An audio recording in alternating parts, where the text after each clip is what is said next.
जय गुरुदेव। Class 12 students, आज हम पढ़ेंगे गजानन माधव मुक्तिबोध की कविता सहर्ष स्वीकारा है।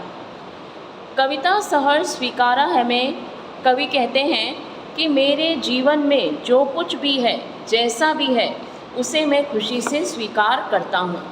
इसलिए कि जो कुछ भी मेरा है, जो कुछ भी मेरा जीवन में मेरी जो उपलब्धियां हैं, वह सब मेरे प्रेरक के कारण हैं।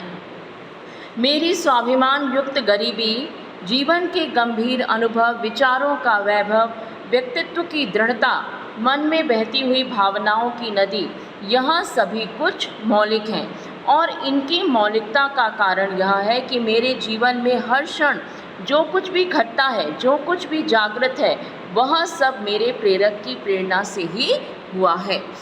आगे कवि कहते हैं कि मेरा अपने प्रेरक के साथ ना जाने कौन सा संबंध है, कौन सा रिश्ता है।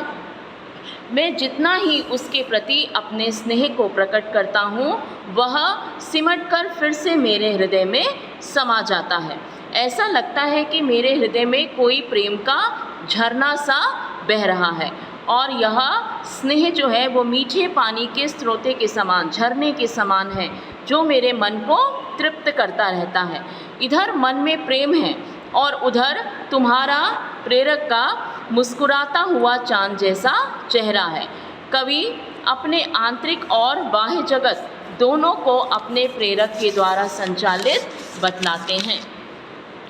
आगे कवि कहते हैं कि वह अब अपने प्रेरक को, अपने प्रिय को भूल जाना चाहता है, और चाहता है कि प्रेरक उसे भूल जाने का दंड भी दे।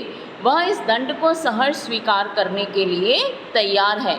कवि कहता है कि दक्षिणी ध्रुव पर अमावस्या की अंधेरी रात में जितना अंधकार होता है, उतना अंधकार उसके जीवन में आ जाए। उसी अंधकार में वह लीन हो जाना चाहता है। वह उस अंधकार को अपने शरीर, अपने हृदय पर झेलना चाहता है। इसका कारण यह है कि उसके प्रेरक के स्नेह ने उसे चारों ओर से घेर लिया है, और अब यह स्नेह उसके लिए असहनीय हो गया है। उसके प्रेरक के स्नेह रूपी बादल की ममता सदैव उसके आसपास मंडराती रहती है, और अब यही ममता उसके हृदय को पीड़ा पहुंचाने लगी है। अब वह अपने आत्मा को बहुत ही कमज़ोर और असमर्थ सा महसूस करता है। उसे भविष्य की आशंकाएं डराती हैं कि यदि कभी उसे अपने प्रेरक के बिना अपना जीवन जीना पड़ा, तो वह कैसे अपना अस्तित्व बनाए रख सकेगा।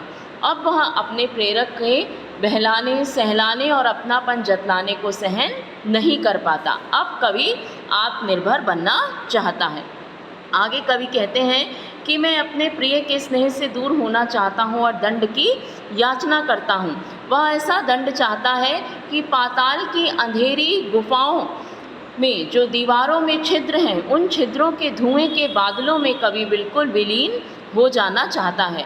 परंतु फिर भी वह उसे अपने प्रेरक का ही सहारा होगा, ऐसा वह मानता है। क्योंकि उसके जीवन की जो भी स्थितियां हैं, या जो स्थितियां हो सकती हैं, जो उपलब्धियां हैं, जो कमज़ोरियां हैं, वह सब कुछ उसके प्रेरक के ही कारण हैं।